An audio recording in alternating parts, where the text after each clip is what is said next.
students, again welcome back to your IT class for Saturday. So today we are going to start with our session 14, that is forming sentences, basic sentence elements.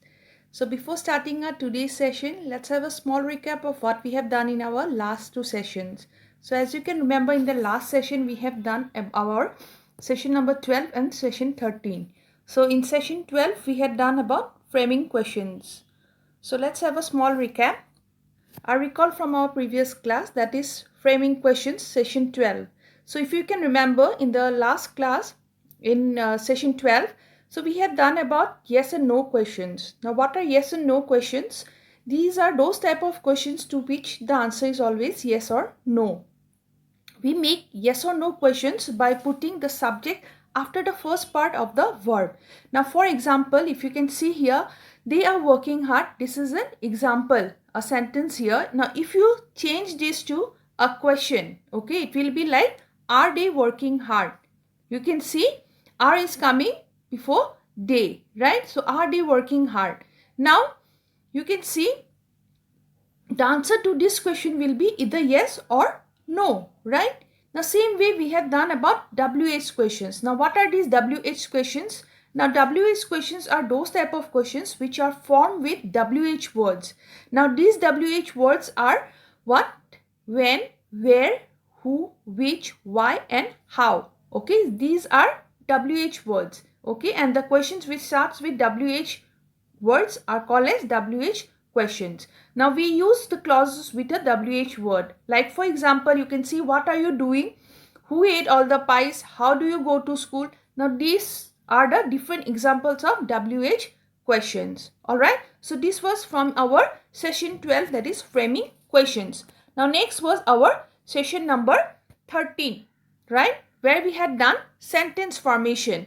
We had done there about adjectives. Now what are adjectives? Adjectives are actually used to describe noun or pronouns. Now adjectives can come before nouns or after linking verbs. Now for nouns, for example, you can see he dropped the hot plate. So what did he drop? The hot plate. What a beautiful view. What view it is? A beautiful view, right? Now second is linking verbs. You can see he seems tired. Okay, how he is? He is tired. He seems to look like tired. The weather became cold, right? So these are the different examples where adjectives are used after linking verbs. Now next one was adverbs. Now what are adverbs? Adverbs are used to describe verbs, adjectives or other adverbs. They are often but not always made by adding ly to the adjective. Okay, for example, I walk slowly. Yes, now slowly is telling about the verb walk. How he is walking? He is walking slowly. They work quickly. So how did they work? They work quickly, right? So this was from your session number 13, that is sentence formation. Okay, use of adjectives and adverbs. Now let us come to our today's learning objectives. Okay, that is our session number 14. So the learning objectives of today's session, okay, is that we will have knowledge on basic sentence structure, okay, then simple sentences, the compound sentences and complex sentences, the different three types of English sentence structure. Okay, so let's get started. So forming sentences, basic sentence elements. So let's start with the introduction here. So conversing means communicating. Whenever we talk in English, it requires us to form sentences in a correct way. So in this session, we will learn about, okay, how we can form complete sentence. Now let us know about the basic sentence structure. Now you can see here, a complete English sentence has a subject and a predicate. Yes, or you can say an object. Now what is subject? The subject is the main idea or the focus of the sentence. Alright, and the predicate says that something about that particular subject, and it is often a combination of verb and object. Right, now you can see here the hierarchical structure here, how a sentence is divided. It is divided into a subject and a predicate. Again, a predicate is divided into a verb and an object. Right, see the example here. The man ate a cream cake. Now here the man is the subject ate is the verb and a cream cake is the object. Now this and all from the verb and the object, okay, it is called as what? The predicate, right? A sentence is divided into two parts, subject and predicate, right? The man is the subject and ate a cream cake is the predicate, where ate is the verb and a cream cake is the object, right? Then next we have is sentence forming parts, okay, the different parts of a sentence. The first one is the subject, right? A person, animal, place, thing or concept that does an action is called as the subject, okay? It determines the subject in a sentence by asking the question who or what. Like, I like spaghetti. He reads many books. The movie is good, right? Then next we have is verb. Expresses what person, okay, or animal, place, thing or concept does. That means what they do. Okay, determine the verb in a sentence by asking the question what was the action or what happened. Like, I like. Like is the verb here, right? So I like what? Spaghetti. Like is the verb. Then let's see the next one. He reads many books, right? So what does he do? He reads. The movie is good. So the be verb is also sometimes referred to as linking verb.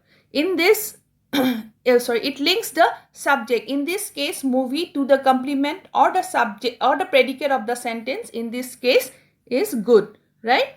Then next we have is object. A person, animal, place, thing or the concept that receives the action, okay, determines the object in a sentence by asking the question the subject did what or to whom or for whom. Like, I like what? Spaghetti. He reads what? Many books. So here the object is what? Spaghetti. Books. These are the objects. So this was the different parts of a sentence. Then we have the types of sentence. Always remember, in English we have three types of sentence. An English sentence can be of three types. That is simple sentence, compound sentence and complex sentence. These are the three types of sentences, right? Now you can see here what is a simple sentence. A simple sentence has only one independent clause. Okay. Now for example, I am a painter, right? Then next one we have is a compound sentence. A compound sentence has two or more clauses. For example, I am a painter and my sister is a sculptor, right? Then third one we have is complex sentence. Now in a complex sentence, it has a main clause and one or more other dependent clause. Okay, it has got one main clause and along with it, it has to have one or more than one dependent clause. Now let us see what are dependent clause. Now independent clause is what? Independent clause can stand alone as a sentence and it contains as a subject and a verb and is a complete idea. That means it's a complete sentence. Like, I like spaghetti, complete. He reads many books. It's a complete sentence. Okay, it's a complete idea. Now dependent clause is what? Is not a complete sentence. It has to be attached to an independent clause to become complete. Now this is also known as a subordinate clause. Examples are given over here. You can see, although I like spaghetti, I can also eat macaroni. Yes, you can see, although I like spaghetti, again two sentences are added, right? Two clauses are added. Because he reads many books, he owns many books. So two clauses are added over here. He reads many books in the library. Okay, so this is called as what? These are the examples of dependent clause, and these type of sentences are called as what? Complex sentences, which has a main clause and has to have some one or more than other dependent clauses. Okay, so these are known as what? Complex sentences. This type of sentences, whenever you will know that these type of sentences are what? Complex sentences. So remember that there are, in English sentence, there are three types of sentence, that is simple, compound and complex sentences. All right. So this was what we have done in our session number 14. So let's have a small recap. So in the session 14, we have learned about what? The basic sentence structure. That means a complete English sentence has to have a subject and a predicate or an object. The subject is the main idea or the focus of the sentence, and the predicate says something about the subject. It gives information about the subject. It is often a combination of verb and an object. Then we had three types of sentences. Okay, an English sentence can be simple sentence which has only one independent clause. For example, I am a painter.